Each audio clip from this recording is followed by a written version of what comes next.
thanks for watching Four Color Commentary. I'm Mark Allen, and I'm here with issue number 6 of Logan's Run. And if you recall, this is the first issue that is not part of the adaptation of the MGM screenplay of Logan's Run. And so this was Marvel's creators going off on their own and kind of continuing the saga, if you will, of the characters of Logan's Run. And you'll remember that I expressed a bit of concern, as did at least one commenter, about the fact that David Kraft, George Perez, and Klaus Janson were leaving the book for a new creative team. And now, right off the bat, I don't know who did the cover. I didn't look into that. I should have, but I didn't. You can do a little research on your own there. Not a bad cover, okay? But we worried about the interior art, or I did. And it ends up we kind of got a break. This is not a bad thing. It's not Perez and Jansen, but Tom Sutton and Terry Austin took over the pencils. There's the opening splash page. They took over the art, I should say. Tom Sutton penciling and Terry Austin inking. And not a bad segue, actually, not a bad change, okay? And of course, everybody knows Terry Austin went on to become one of the greatest inkers at Marvel, if not in comics, period.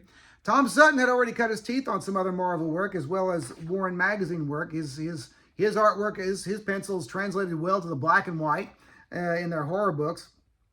And so, anyway, I was not displeased to see this. And as the story goes, last issue, everything kind of came tumbling down at the city, which is what it's called, the city, the domed city that they all live in, okay? And it was exposed to the outside world, and panic ensued. Besides that, it began to flood.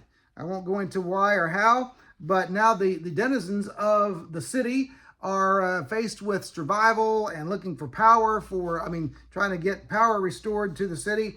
And if things weren't bad enough for Logan, as the common people, the regular people, are scared of him because he was a Sandman, his fellow Sandmen have turned against him. And so it's an uneasy alliance at best. But it's a great story, got great pacing, and it kind of gave hope for a new, a continuation of the book.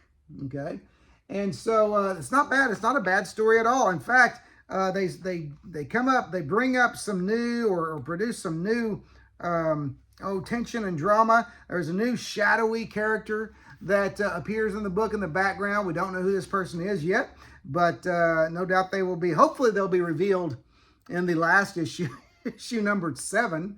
So if you get this book, obviously it'll just be as the completest in you, or if you just like a good story, who knows? Someone may continue it one day. You just never know. Comics are more unexpected things are happening in comics today than ever before.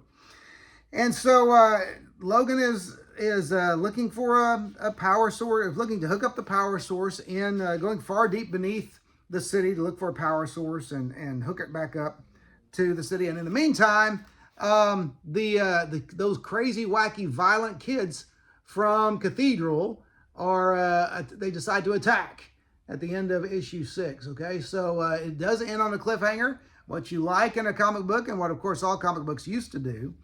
But then you have the Thanos solo story, the backup story, the Final Flower. I'm not going to give away the story because this is something that some people collect just this issue of Logan's Run to get. But it is a decent story by Archie Goodwin. And it has, Thanos has the same, this is early on in his inception, and Thanos has the same character that, they've been very consistent with Thanos. And he is evil and he is searching. And Scott Edelman is the writer. I don't know why I mentioned Archie Goodwin. He's the editor. Scott Edelman is the writer with Mike Zeck art.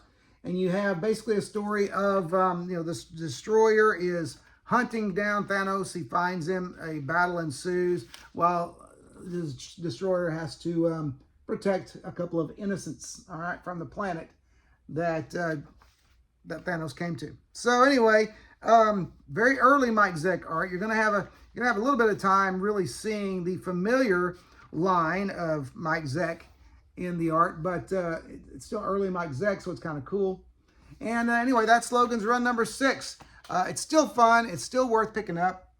I enjoyed it, and I enjoyed the read. And again, pleasantly surprised by the art.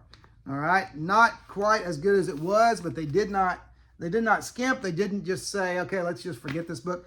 I can imagine Sutton and Austin. Of course, Austin does not stay on. It's a different inker next issue. We'll talk about that then. But I could have imagined Sutton getting better and better on that title.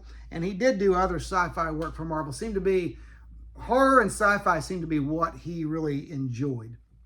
But anyway, there you go. Logan's run number 6. I do recommend the whole run. And if you can go out there and gather them together. Great Bronze Age, fun comic book story. And just kind of a change of pace from the superhero stuff, even of the Bronze Age. But that's it for right now. Hey, don't forget, if you haven't yet, don't forget to like, subscribe, and comment, especially comment. We like the conversation. I like the conversation. And I keep saying we like there's more than one person running this channel, and it's just me. I do not have a production staff. Big surprise there, okay? But anyway, like, comment, and subscribe if you haven't. Otherwise, thanks for watching 4 Color Commentary, and we'll see you next video.